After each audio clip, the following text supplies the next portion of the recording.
शिवालय में। अभिषेक पात्र सोने का था। जब उसका हाथ नहीं पहुंचा उस अभिषेक पात्र पर, सोने के अभिषेक पात्र पर, तो उसने भोलेनाथ के ऊपर ही पांव रख दिया और अभिषेक पात्र उतारना चाहा। भगवान शंकर प्रकट हो गए और कहा, वत्स वरम ब्रूहि, वरदान मांगो, तुम्हें क्या चाहिए। चोर ने कहा, भोले बाबा खाली इतना बता दो मेरे ऊपर प्रसन्न क्यों हो गए। मैं पूजा पाठ करने नहीं आया, मैं यहाँ पर आपकी सेवा करने नहीं आया, भक्ति करने नहीं, मैं चोरी करने आया। खाली इतना बता दीजिए मेरे ऊपर प्रसन्न क्यों हो गए। तो भोले शंकर कहते हैं, सुबह होती है, कोई आंकड़ा का पुष्प चढ़ाए, कोई बिलपत्र चढ़ाए, कोई जल चढ़ावे, कोई चावल चढ़ावे, कोई चंदन चढ़ावे, पर तू तो पूरा का पूरा मेरे ऊपर चढ़ गया मेरे भाई, क्या मैं तेरे ऊपर प्रसन्न नहीं होऊंगा। आप मत चढ़ जाना हो, त्रिशूल भी रहता है उनके पास, शेषनाग भी है, ये दुस्साहस आप न करें। उस चोर के कोई ऐसे संस्कार रहे होंगे पूर्व के। भगवान भोले बाबा पूछते, तू चोरी क्यों करता है। तो उसने कहा, परिवार का गुजर बसर नहीं हो पाता, बहुत निर्धन हूं मैं, इसलिए चोरी करता हूं। भोले बाबा कहते, तेरे को धन का अध्यक्ष बना दूं तो चलेगा, कोई बात नहीं, बना दो आप तो भोले बाबा ने उस गुंडनिधि नाम के चोर को धन का अध्यक्ष कुबेर भंडारी बना दिया। किसी देवताओं को भी अगर धन की आवश्यकता पड़ेगी तो कुबेर भगवान आपसे ही मांगा जाएगा। देवता को भी जरूरत पड़ेगी तो आप ही धन की व्यवस्था करेंगे। आप वित्त मंत्रालय देवताओं का आप ही के पास रहेगा। एक इतने गरीब चोर को धन का अध्यक्ष बना दे, इस कारण उनका नाम भोलेनाथ पड़ा है। एक और कारण है, तब भी खाली भोला स्वभाव यूं कहा करते थे, पर भोलेनाथ इनको नहीं कहते थे। तब भोलेनाथ कब से कहा इनको, किसने इनको ये नाम दिया, मां पार्वती ने। हर माता बहन अपने पति का नाम अलग से रखती है, रखना पड़ता है, उनके नाम से नहीं बुलाती। अब तो बोलावा लग गई है, बणीन बाटो वहीन बाटान लाज नहीं आ रहा, इसलिए ज्यादा अपने को कुछ कहना नहीं है। पर वास्तविकता यह है कि अपने पति का नाम नहीं लेती है, ऐसी मान्यता है। पर अब पड़ गई है ना वो, कही वही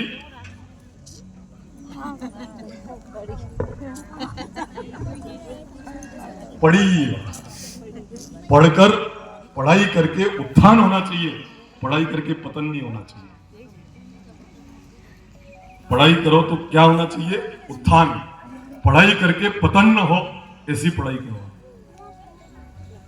तो यहां पर देखो, आप अपने पति का नाम शिव के रूप में वो लेती नहीं है, तो अपने पति का नाम भोलेनाथ रखा है पार्वती जी ने। सीता जी ने भी अपने पति का दूसरा नाम रखा था, कौन सा नाम था, करुणा निधान। राम दूत में मातु जानकी, सत्य शपथ करुणा निधान की। तो समझ गई सीता जी कि हाँ, ये राम जी के भक्त है, ये उनके भक्त है, ये समझ में आ गई। क्योंकि करुणा निधान खाली मुझे पता है मैं उनको क्या बोलती हूँ, और अगर सत्य शपथ करुणा निधान की तो ये उनके दूत हैं।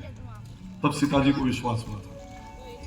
तो पार्वती जी ने अपने पति का नाम भोलेनाथ रखा था। क्यों रखा, इसका भी एक कारण था। एक बार शिव सती मृत्युलोक में आए, योग से उस समय 12 वर्ष से जल की वृष्टि नहीं हुई थी।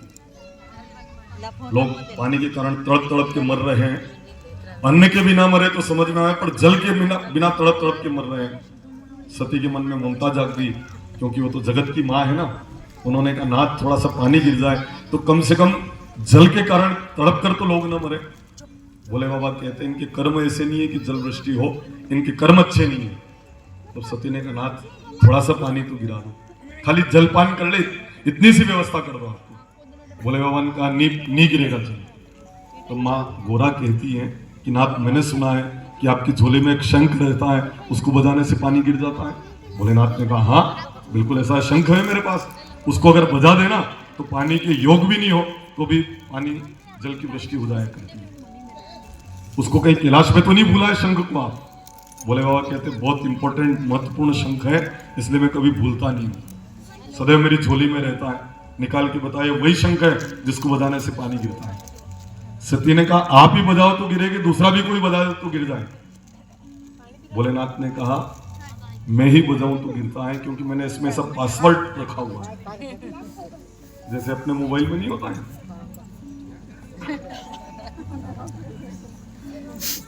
कोई कोई के तो तेरे से भी लाभ खुलता है तो भोले बाबा कह रहे हैं कि मुझे ही शंख बजाना पड़ता है, एक मंत्र बोलता हूं, उससे इसका पासवर्ड खुलता है और फिर जल की वृष्टि होती है। तब सती ने कहा थोड़ा कठिन तो है, पर शंख में आपसे बजवा लूंगा। नाथ, कोई शंख बजने से पानी गिरता है क्या? भोलेनाथ ने कहा मुझे आप कह रही हो कि शंख बजे और मेरा शंख बजे और पानी नहीं गिर रही हूं? सती ने कहा कोई शंख बजने से पानी ही नहीं गिरता। भोले बाबा ने कहा मैं अभी बजा दूं। सती ने कहा बजाना आता है कि नहीं आता है? भोले बाबा ने कहा मुझे शंख बजाना नहीं आ रही हूं, मैं सत्य कह रहा हूं, अभी मैं शंख बजा दूं। सती ने कहा पहले कभी बजा के देखा कि नहीं देखा? भोलेनाथ ने कहा काम ही नहीं पड़ा। तो कोई भी चीज अवेयर हो तो प्रैक्टिकल करके अवेयर नहीं चाहिए। आप खाली यूं ही अवेयर के घूम रहे हो।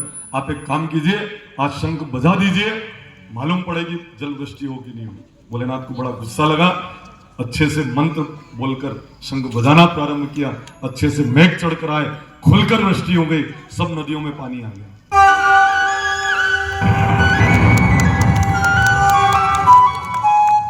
किसान बहुत प्रसन्न हो गए, पक्षी चहचहाने लग गए,